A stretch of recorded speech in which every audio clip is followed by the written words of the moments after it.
and welcome to my series that I like to call A Brief History of Female Artists. And in this series, I like to talk about female artists all throughout art history that have been highly influential in the art scene. And today I want to talk about artist Georgia O'Keeffe. So Georgia O'Keeffe was an artist mostly known for her modernist abstracted paintings. So Georgia O'Keeffe, she would paint from life and then focus on the essential forms and shapes she found in nature, and then kind of abstract them and turn that into the piece.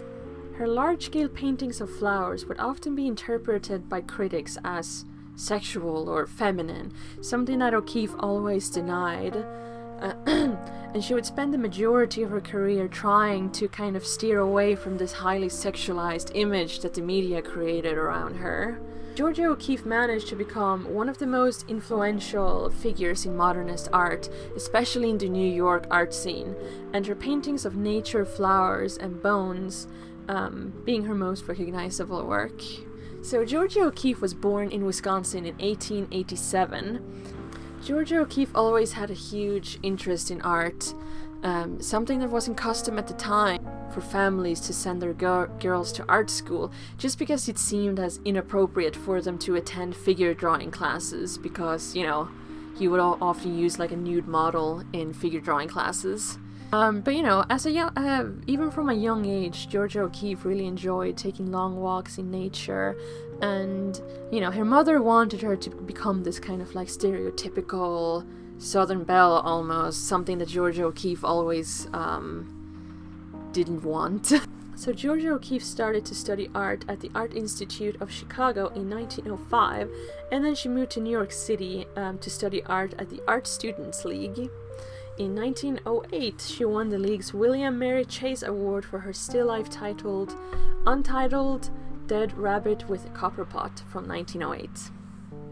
Oh, by the way, I hope you can't hear the pouring rain outside. I mean, I live in Ireland, so I can't really avoid the rain much, but even though Georgia O'Keeffe was very talented within the imitative realist style, which was the style that was kind of in at the time, it was kind of, you know, you paint what you see, she never really felt that she would become truly,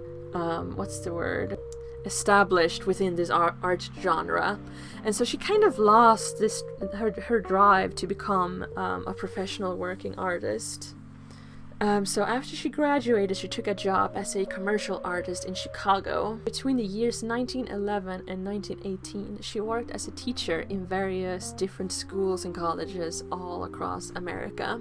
So in 1912, she took an art course that was held by Alan Bement, and Bement's colleague was artist Arthur Wesley Dow, and he had adapted a new type of art style that was more about kind of painting what you feel instead of what you see.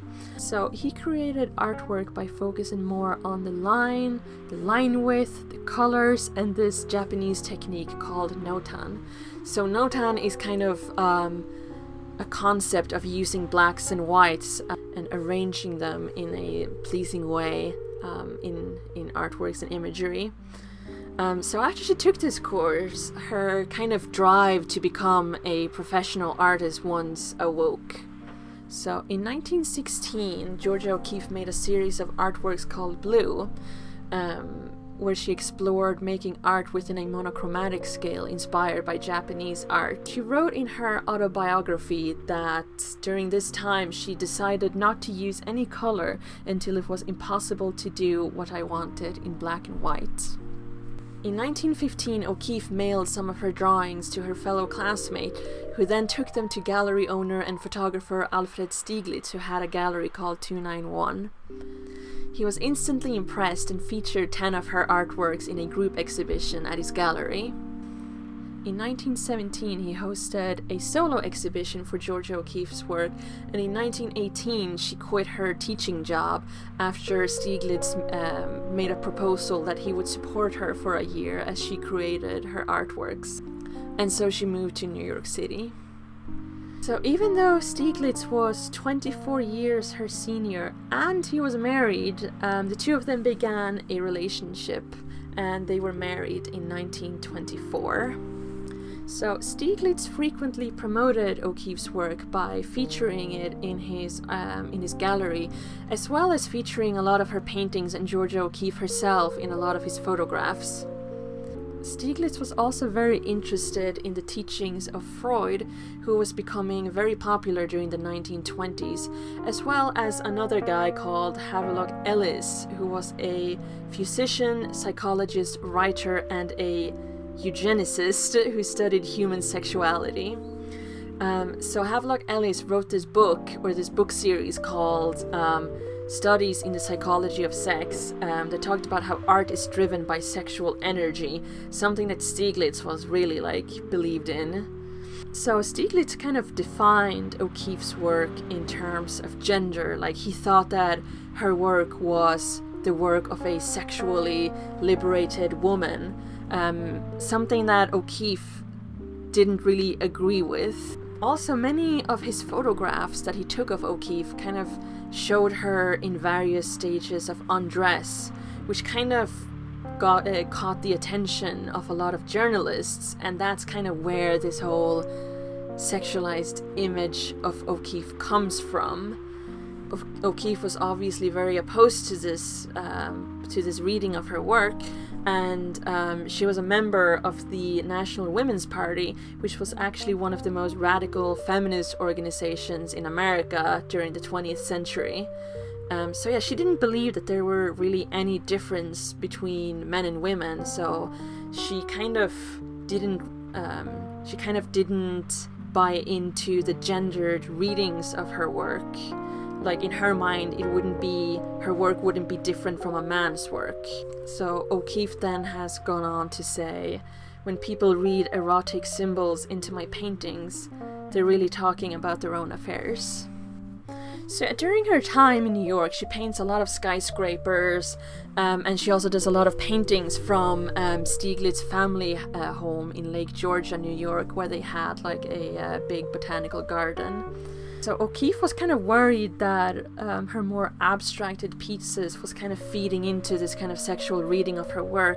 So she actually kind of stopped exhibiting a lot of her more abstracted work in her exhibitions during this time. Growing tired of New York and also struggling with marital issues with Stieglitz, O'Keeffe started to do annual trips to New Mexico. 1929. In New Mexico, she got really inspired by the desert landscapes and the shapes and colors she found there, and so she actually made this her permanent home between the years 1934 and 1945.